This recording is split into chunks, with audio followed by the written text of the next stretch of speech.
आजकल एसएससी वाले दे दनादन कुछ ना कुछ खतरनाक चीजें निकाल रहे हैं और एसएससी सीजीएल की ही एक पोस्ट है जिसके बारे में अगेन एक इंपॉर्टेंट इंफॉर्मेशन आई है और उसको सुनने के बाद बहुत सारे लोग डिमोटिवेट भी हुए और बहुत सारे लोग थोड़ा सा अपलिफ्टेड भी फील कर रहे होंगे।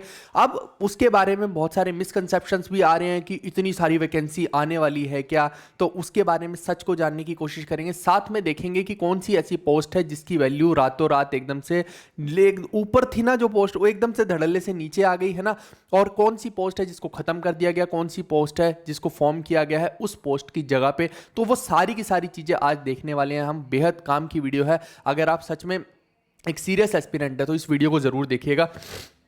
सबसे पहले तो मैं आपको ये देखिए कि जो गवर्नमेंट ने आज निकाला है भारत का राजपत्र, जिसको बोलते हैं गैजेट ऑफ इंडिया, इसके अंदर ये सारी की सारी इंफॉर्मेशन लिखी हुई है।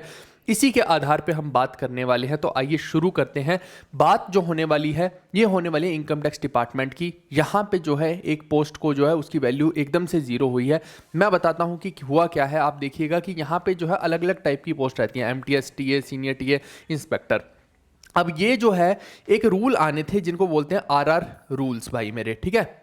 बहुत सालों से, पिछले 10-11 साल से ये टले पड़े थे, है ना, और कि आएंगे आएंगे आएंगे लेकिन नहीं आ रहे थे। और आप देखिए कि ये जो रूल्स हैं एक्साइज में, जिसको आज आप जीएसटी बोल देते हैं, है ना, सीबीआईसी भी बोल देते हैं, वहाँ पे ऑलरेडी अप्लाई हो गई। क्योंकि सबसे पहले वहीं होते हैं। हमारे वाली जो इनकम टैक्स वाली यूनियन रहती है ये थोड़ी स्ट्रांग रहती है, तो इजीली जो है इंप्लीमेंट नहीं हो पाते हैं। तो यहाँ नहीं हुए इंप्लीमेंट और जो है सीबीआईसी में हो गए। अब बहुत सारे केसेस चल रहे थे, इनसे जवाब मांगे जा रहे थे, है ना, तो सब चीज़ें जो है होच पोच हो रखी थी कई सालों से। और यही हो रहा था कि वो आएगा आएगा आएगा, कब आएगा इसके बारे में किसी को नहीं पता था। और ये देखिए कि अब वो उन लोगों की खराब किस्मत की आ गया ये। और इसका पहले ड्राफ्ट आया था भाई मेरे, और ड्राफ्ट में चीजें अलग थी, है ना, और यहां पे हल्की फुल्की चीजें अलग हैं। है क्या वो समझ लेते हैं। आप देखिए कि जब भी जो एमटीएस से अगर कोई टीए बनता है तो आपको सबसे पहले ये समझ होनी चाहिए कि 5 साल में वो बनता है भाई मेरे, ठीक है। और इसके लिए जो है टाइपिंग का टेस्ट जो है उसको पास करना पड़ता है। फिर टीए से जो सीनियर टीए है इसकी मिनिमम क्राइटेरिया वैसे 3 साल रहता है, लेकिन 2-2.5 साल में भी बन सकता है आज की डेट के पहले जो हो रहा था, ठीक है। अब जो नए रूल आ गए उसके अकॉर्डिंग क्या होने वाला है वो मैं बताऊंगा आपको, और किस किस को फायदा होने वाला है। 2025 और 24 के एस्पिरेंट को क्या नुकसान है वो भी मैं बताऊंगा, सारी की सारी चीजें, ठीक है भाई। बेहद इंपॉर्टेंट है। तो यहाँ पे 3 साल साथ में डिपार्टमेंटल एग्जाम्स तो आपको क्लियर करने ही होते थे, ठीक है भाई। अब सीनियर टीए यहाँ पे बनते थे और सीनियर टीए के बाद जो है बंदा बनता था ओएस, ठीक है भाई। अब हुआ क्या, ये सीनियर टीए की ही पोस्ट जो है ना इसको यहाँ से रिड्यूस कर दिया गया, हटा दिया गया है, और यहाँ पे एक ही पोस्ट रहेगी अब ओएस की, ठीक है। यानी अगर कोई सीनियर टीए बोल रहा है खुद को तो वो ओएस ही बोलेगा। इसका मतलब होता है ऑफिस सुपरिटेंडेंट, ठीक है भाई। बहुत बढ़िया धासु, है ना। अब इसके बाद क्या होता था, फिर बनता था बंदा इंस्पेक्टर। तो इसमें जो है लगभग मिनिमम क्राइटेरिया जो सीनियर टीए से इंस्पेक्टर बनने का होता था लगभग 5 साल का होता था। एक्चुअली उससे पहले भी बन सकता था, है ना, that depends completely on vacancy, है ना। कई बार क्या होता था, वैसे 3 ईयर भी होता था कई जगह पे जो है। कई लोग ऐसे भी हैं जो टीए से सीधा इंस्पेक्टर जो है 3 साल के अंदर ही बन गए। तो ऐसे भी लोग देखे हैं, है ना, डिपार्टमेंट के अंदर। तो ये अगेन जो है कहने का मतलब है यहाँ रिलैक्सेशन थी बहुत ज़्यादा। लेकिन अब क्या होने वाला है, ये जो टीए से जो आप ओएस की बातें कर रहे हैं ये जो होने वाली है अब 10 साल होने वाला है भाई मेरे, है ना। होने वाला क्या, हो ही गया है। और इससे जो है पीछे वाली पोस्ट को बहुत नुकसान होने वाला है, और आगे वाला जो गैजेट है वो भी आने वाला है ना, इंस्पेक्टर के लेवल का भी गैजेट आने वाला है। तो उसमें भी बहुत सारे चेंजेस होने वाले हैं। वो भी मैं बताऊंगा कि कैसे जो है एक व्यक्ति अगर एमटीएस की पोस्ट पे तो उसको तो लाले पड़ जाएंगे, वो इंस्पेक्टर भी बड़ी मुश्किल से अपने जीवन भर में बन पाएगा, है ना। और ऐसी जो टीए है वो भी कोई बहुत ऊपर तक नहीं जा पाएगा, मैक्सिमम आईटीओ पे जा पाएगा। तो यही सब चीज़ें जो हैं यहाँ पे इस गैजेट के अंदर बताई गई हैं। इनका जो है अभी मैं डिटेल में विश्लेषण करूंगा, है ना। सबसे पहले तो ऑफिस सुपरिटेंडेंट नाम की एक पोस्ट है जो लगभग मैं बोलूँ तो 16,000 इसकी वैकेंसी है, ठीक है। और ये जो है पे मैट्रिक्स अगर मैं बोलूँ तो 4200 ग्रेड पे का आप समझ लीजिए इसको, है ना, लगभग। तो वो सारी की सारी जो सुविधाएं हैं वही सैलरी जो है यहाँ पे मिलेगी। एक तरह से आप समझ लीजिए जैसे इंस्पेक्टर और सब इंस्पेक्टर होता है ना, ये सब इंस्पेक्टर टाइप इसको आप समझ सकते हैं, ठीक है दोस्तों। तो यहाँ पे जो है बहुत सारी चीज़ें होने वाली हैं, उनके बारे में मैं बताने वाला हूँ। एक और चीज़ है कि जितने भी बच्चे हैं जो 2025 के लिए तैयारी कर रहे हैं वो पूछ रहे थे कि भैया बुक्स कौन सी हम यूज़ करें, क्योंकि अब जो है आंसर की भी ऑलमोस्ट मेरे को लगता है आजकल में आ जाएगी। तो वो जो लोग हैं वो किरण की इन बुक्स का इस्तेमाल करेंगे भाई मेरे। मैंने खुद भी अपने हमने टाइम में इन्हीं बुक्स का किया था। यही इंग्लिश की किताब मैंने पढ़ी थी, है ना, यही मैथ्स की मैंने पढ़ी थी, यही रीजनिंग की पढ़ी थी। उस टाइम पे क्वेश्चंस कम होते थे, है ना। अब क्वेश्चंस देखिए कि बहुत ज़्यादा होने लग गए हैं। तो ये जो बुक्स हैं यही आपको किरण वाली पढ़नी है, इनका मैं लिंक डिस्क्रिप्शन में दे दूंगा, वहाँ से आप कर लीजिएगा, इससे सब कुछ कवर हो जाएगा, ठीक है। और दूसरा जो जीके की इन दो किताबों के अलावा और कोई किताब नहीं लेनी है, ये भी आप जीवी कक्षा एप्लीकेशन से ले सकते हैं, ठीक है दोस्तों। बस इतना ही करना है जो बुक्स करना चाह रहे हैं। बाकी अब मैं वापस से आता हूँ वीडियो के ऊपर, है ना। तो ये जो किरण वाली बुक्स है इनका लिंक डिस्क्रिप्शन में, वहाँ जाकर आप इसको एक बार चेक कर लीजिएगा। अब मैं बताता हूँ आपको इसके अंदर हुआ क्या है। आप देखिए कि ये जो पोस्ट आपकी ओएस की क्रिएट हुई है, ये बोल रहा है कि इसमें एज लिमिट मैक्सिमम जो है 30 साल तक की ही है, यानी 30 साल से अगर कोई ऊपर है यूआर कैटेगरी का तो उसको जो है कोई रिलैक्सेशन नहीं, वो इस पोस्ट के लिए एलिजिबल नहीं होगा। हाँ, वहीं पे जो डिपार्टमेंट में व्यक्ति है वो जरूर इसके लिए, उसके ऊपर कोई भी एज की जो है कैप नहीं है। अब वो क्या चीज़ है वो मैं अभी समझाता हूँ आपको। साथ में एक और चीज़ देखिएगा, ये 30-70 की एक रेशो की गई है। 30 का मतलब है प्रमोटेड और 70 का मतलब है डायरेक्ट रिक्रूटमेंट। ये यहाँ आपको समझ नहीं आएगा, मैं अभी समझाता हूँ, यहीं पे ही यहाँ समझाता हूँ, ठीक है। अब आप समझना, जब भी किसी व्यक्ति को टीए बनना होता था, देखो टीए में क्या हो रहा था, बहुत सारे लोग जो है आपको पता है कि सीजीएल से सिलेक्ट होकर भी आते थे दोस्तों, ठीक है भाई, सीजीएल से सिलेक्ट होकर भी आते थे। और बहुत सारे लोग जो यहाँ से प्रमोट होकर भी बनते थे, है ना। और इजी था, यहाँ पे टीए की अच्छी खासी वैकेंसी रहती थी तो बन जाते थे। लेकिन अब जो टीए वाले होते लोग थे, ये क्या होता था, 3 साल के अंदर, इवन 2.5 साल के अंदर ही सीनियर टीए बन जाते थे बहुत आराम से, ठीक है। तो इस वजह से क्या था कि ये टीए की पोस्ट जो है खाली होती रहती थी और यहाँ पे जो है वैकेंसी हमेशा क्रिएटेड रहती थी, तो एमटीएस वालों के लिए यहाँ पे फायदा हो जाता था, ठीक है दोस्तों। लेकिन अब आप सोचिए कि अगर यहाँ पे ये टीए को बोल दिया जाए कि भैया तुझे 10 साल में इंस्पेक्टर बनाएंगे, तो सोचो ये जो टीए वाली पोस्ट है ये कभी खाली ही नहीं होगी, 10 साल तक खाली ही नहीं होंगी, है ना। तो यानी कि ये तो यहाँ पे बैठ गए। अब तो एमटीएस के लिए बहुत दिक्कत हो जाएगी कि वो भैया बनेंगे कैसे टीए, सबसे पहले तो ये सोचने वाली बात हो जाएगी। क्योंकि आप देखिए, बेशक से यहाँ मिनिमम क्राइटेरिया 5 साल का, लेकिन अगर आगे वैकेंसी ही खाली नहीं होगी, मान लीजिए कि गवर्नमेंट ने अलॉट कर रखा है कि यहाँ पे केवल 100 ही टीए रह सकते हैं, मान लो। अब या तो यहाँ से कोई प्रमोट हो तो तब यहाँ पे कुछ सीट खाली होंगी, और उसमें भी कुछ तो डायरेक्ट वाले आएंगे, है ना।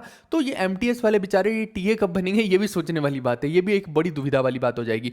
फिर उसके बाद जो है आप सोचिए कि अभी जो प्रेजेंट में जो लोग हैं, है ना, उनको क्या बोला गया है कि एक प्रोटेक्शन क्लोज दिया गया है। यानी कि अभी जो वर्किंग है लोग, जो ऑलरेडी यहाँ पे टीए हैं या सीनियर टीए की पोजीशन पे हैं, उन लोगों के लिए जो है एक क्लोज है कि उनके ऊपर ये लागू नहीं होगा, लेकिन उनको भी एक नुकसान होने वाला है। आप देखिए कि जो ये टीए की पोस्ट से सीनियर टीए अभी बन चुके हैं, लेटेस्ट में बन चुके हैं, अब इनको दिक्कत क्या आने वाली, इनको दिक्कत आएगी यहाँ पे इंस्पेक्टर बनने में आएगी, ठीक है भाई। क्यों? क्योंकि इंस्पेक्टर का भी आने वाला है, मैंने अभी बताया ना। और यहाँ पे होता क्या था, पहले आप देखो कि ये 100% जो था, 100% जो है टीए लोग ही सीनियर टीए बनते थे, क्योंकि सीनियर टीए की रिक्रूटमेंट सीजीएल से होती ही नहीं थी, सीजीएल से पहले होती ही नहीं थी, है ना। तो यानी कि पहले 100% जिनके पास कोटा था, अब क्या हो गया, अब वो उल्टा हो गया। यहाँ पे जो है प्रमोशन से केवल 30% लोग ही यहाँ पे आ पाएंगे, और जो सीजीएल के थ्रू आएंगे वो कितने आएंगे, 70% लोग आएंगे। अभी आप समझ रहे होंगे कि क्या खेल हुआ है। तो यानी कि जो प्रमोट होंगे टीए से सीनियर टीए, वो केवल और केवल 30% लोग ही ऐसे हैं जो प्रमोट हो पाएंगे, यानी जो सीट्स टोटल हैं वो 30% ही उनके लिए रिजर्व हैं, और जो डायरेक्ट आएंगे वो कितना आएंगे, 70%। सोचो कि अब कोई अगर 2024 का बच्चा जो है वो टीए लग गया, सपोज करो, है ना, अभी 2024 के पेपर के बाद, तो क्या होगा, वो टीए तो लग गया भाई मेरे, लेकिन 2025 में वो टीए से सीनियर टीए तो बन नहीं पाएगा, है ना, इतनी जल्दी, 10 साल का टाइम है। लेकिन 2025 का एग्जाम देके अगर कोई बच्चा यहाँ पे सीनियर टीए की पोस्ट पे आ गया, बेशक से ये पहले आ रखा था, मैंने बोला ना, ये तो डायरेक्ट आ गया, तो वो डायरेक्ट 4200 पे आ जाएगा, यानी वो उसका सीनियर हो जाएगा। ऐसे ऐसे करके यहाँ पे सीनियोरिटी बढ़ती ही जाएगी, यानी कि ये जो पीछे वाले टीए हैं, ये इंस्पेक्टर भैया बहुत बहुत मुश्किल हो जाएगा इनके लिए बनना। आगे कंसंट्रेट कर दिया गया है ना। अब जो इंस्पेक्टर का आरआर आएगा उसमें भी सेम यही चीज़ करी जाएगी। पहले क्या होता था कि सीनियर टीए से इंस्पेक्टर जो है यहाँ पे काफ़ी ज़्यादा परसेंटेज थी, आई थिंक 70-30 की कुछ परसेंटेज थी। अब उस परसेंटेज को, यानी कि 70 जो है प्रमोट होकर बनेंगे इंस्पेक्टर, और 30% जो है डायरेक्ट। लेकिन अब क्या कर दिया गया कि प्रमोशन के थ्रू केवल 50% सीट इंस्पेक्टर की भरी जाएंगी, बाकी की जो इंस्पेक्टर की सीट है वो 50% जो है कहाँ से भरी जाएंगी, सीजीएल के थ्रू भरी जाएंगी। इससे फायदा क्या हो रहा है, इसके अनएम्प्लॉयमेंट जो है, अनएम्प्लॉयमेंट का तो जो है भैया खात्मा होगा, कुछ लेवल तक खात्मा होगा, क्योंकि बहुत सारे नए लोग यहाँ पे जो है डायरेक्ट रिक्रूटमेंट्स में आएंगे, और इससे बस ये चीज़ हो रही है कि प्रमोशंस जो हो रही हैं वो स्लो डाउन हो रही है ना। पर इसका एक पॉजिटिव इंपैक्ट आप सबके लिए ये है कि आपको तो भैया बेनिफिट हो गया ना, आपकी तो एक नौकरी लग जाएगी ना। कहने का मतलब है आने वाले समय में बहुत सारी वैकेंसी आपको देखने को मिलेंगी। अब सीजीएल में जो है, अभी मैंने बताया जैसे 16,000 नई वैकेंसी एक तरह से इंट्रोड्यूस हो चुकी हैं। इन 16,000 में से 30% तो मैंने पहले ही बता दिया कि प्रमोशन वालों के लिए जो है यहाँ पे इनके लिए जो है रिजर्व हो गई है ना, तो यानी कि लगभग 4800 वैकेंसी तो इनके लिए होगी रिजर्व। अब जो बची हुई वैकेंसी है वो आप लोगों के लिए जो सीजीएल के थ्रू आना चाहते हैं। और कुछ लोग ये सोच रहे हैं कि शायद ये एक साथ ही आ जाएगी वैकेंसी, ऐसा भी नहीं होने वाला है। एक साथ कभी भी नहीं गवर्नमेंट निकालेगी। क्या इनकम टैक्स इंस्पेक्टर की हर साल इतनी सारी भर्ती आ जाती है? नहीं आती ना भाई, 200 250 ही तो कर रही है।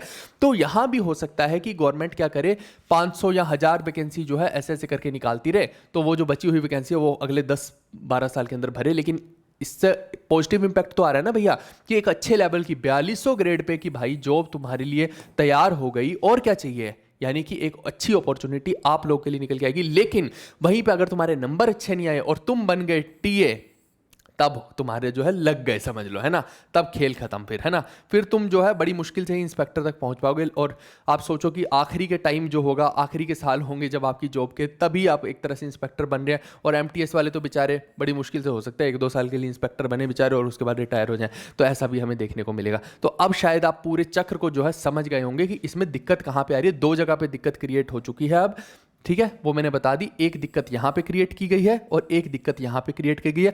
इसका जो है गैजेट आ चुका है, इसका अभी आना बाकी है और आ जाएगा। उसमें जो रूल होगा 50-50% वाला होगा। यहां पे जो है 30 और 70 का रूल हो गया, ठीक है भाई। 30% प्रमोशन से और 70% डायरेक्ट सीजीएल से। अब वही मैंने बोला कि दोनों ही चीज़ें हैं, आपको फ़ायदे भी हैं और नुकसान भी हैं। नए बच्चे आएंगे, है ना, नई रिक्रूटमेंट आ रही हैं, तो फ़ायदा हो गया, है ना। जिसमें दम है भैया पढ़ लो और अपना ले लो, ये नीचे वाली बढ़िया वाली ले लो पोस्ट, है ना।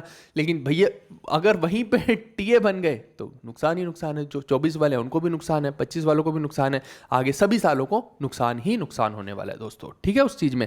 यानी कि दोनों ही चीज़ें हैं। अब वो आप देख लीजिए कि आपको इसको पॉजिटिवली लेना है या नेगेटिवली लेना है। बट जो अभी डिपार्टमेंट में लोग हैं, स्पेशली एमटीएस वाले, उनके लिए दिक्कत खड़ी हो गई है, उनकी प्रमोशन स्लो हो गई हैं, ठीक है भाई। यहाँ तो फिर भी प्रोटेक्शन क्लोज टीए वालों को दे दिया, लेकिन ऊपर वालों के लिए कैसे प्रोटेक्शन क्लोज होगा, क्योंकि वो टीए बने ही नहीं अभी तक, तो प्रोटेक्शन क्लोज कहाँ से होगा उनके लिए, समझ गए।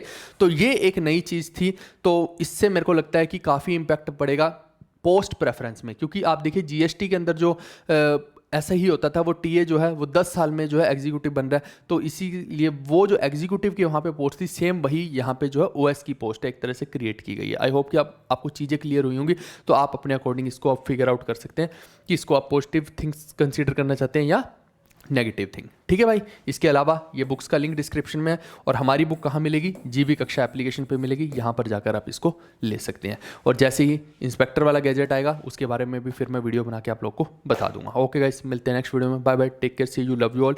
फिर भी कोई क्वेरी है नीचे कमेंट करके बताना, I will try to solve it. Okay भाई।